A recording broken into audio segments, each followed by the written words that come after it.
সূর্যের আলো থেকে শত কোটি টাকা আয়। ভাবতে পারছেন?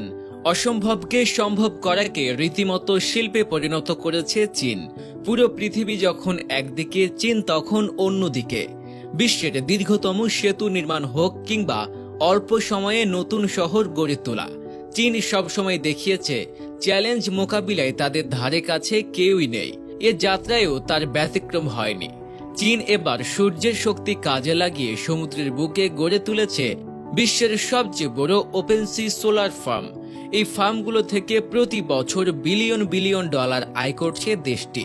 চীনে গেলেই এখন দেখা মেলে সমুদ্রের বিশাল জায়গা জুড়ে সারি সারি সোলার প্যানেল। তবে যেন তেন কোনো সোলার ফার্ম নয়, এক একটি প্যানেল বিশাল নেটওয়ার্ক, যা কয়েকশো ফুটবল মাঠের সমান। সান্দ্রম প্রদেশের উপকূলবর্তী এই সোলার ফার্ম পৃথিবীর বুকে প্রথম ভাসমান নিদর্শন। প্রশ্ন হতে পারে, সব সোলার ফার্ম কেন সমুদ্রের উপর নির্মিত হলো? এর উত্তরে আছে চীনের অভিনব চিন্তার প্রতিফলন। চীনে জমির চাহিদা অত্যন্ত বেশি।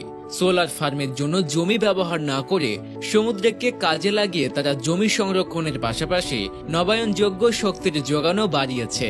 তবে সমুদ্রের উপর সোলার ফার্ম তৈরি করা সহজ কোনো কাজ নয়। ঢেউয়ের আঘাত, লবণাক্ত পানি এবং খারাপ আবহাওয়া, এই সব কিছুই প্রকৌশলীদের জন্য বড় চ্যালেঞ্জ ছিল।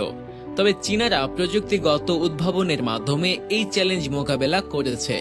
এই সোলার প্যানেলগুলো এমন উপাদানে তৈরি যা লবণাক্ত পানি ও সমুদ্রের কঠিন পরিবেশেও স্থায়িত্ব বজায় রাখবে। প্যানেলগুলোকে সমুদ্রের তলায় শক্ত অ্যাঙ্করের মাধ্যমে স্থিতিশীল রাখা হয়েছে, যাতে কখনো ঢেউয়ে ভেসে না যায়। সমুদ্র থেকে উৎপাদিত বিদ্যুৎ বিশেষ কেবলের মাধ্যমে মূল ভূখণ্ডে পৌঁছে দেওয়া হয়। এই কেবলগুলো সমুদ্রের গভীর চাপ সহ্য করতে সক্ষম। 320 মেগাওয়াট ক্ষমতার এই সোলার ফার্ম কয়েক লাখ বাড়িকে বিদ্যুৎ সরবরাহ করতে পারে। এছাড়াও ওপেন সি সোলার ফার্মের কিছু অনন্য সুবিধাও রয়েছে। সমুদ্রের ঠান্ডা পানি প্যানেলের কার্যকারিতা বাড়ায়, আর এতে পানির প্রতিফলন সূর্যের আলো আরো বেশি মাত্রায় শোষণ করতে সাহায্য করে। প্যানেলগুলিতে এআই প্রযুক্তি সংযোজন করা হয়েছে, যা রিয়েল টাইমে পারফরম্যান্স মনিটর করে এবং ত্রুটি হলে স্বয়ংক্রিয়ভাবে ঠিক করে। প্যানেলের নিচের জায়গাগুলো সামুদ্রিক জীবের আশ্রয়স্থলে পরিণত হয়েছে। এতে পরিবেশগত ভারসাম্য রক্ষা হচ্ছে। চীন আগামীতে এই ফার্মের আয়তন দ্বিগুণ করার পরিকল্পনা করেছে, যা 1 গিগাওয়াটের বেশি বিদ্যুৎ উৎপাদনে সক্ষম হবে।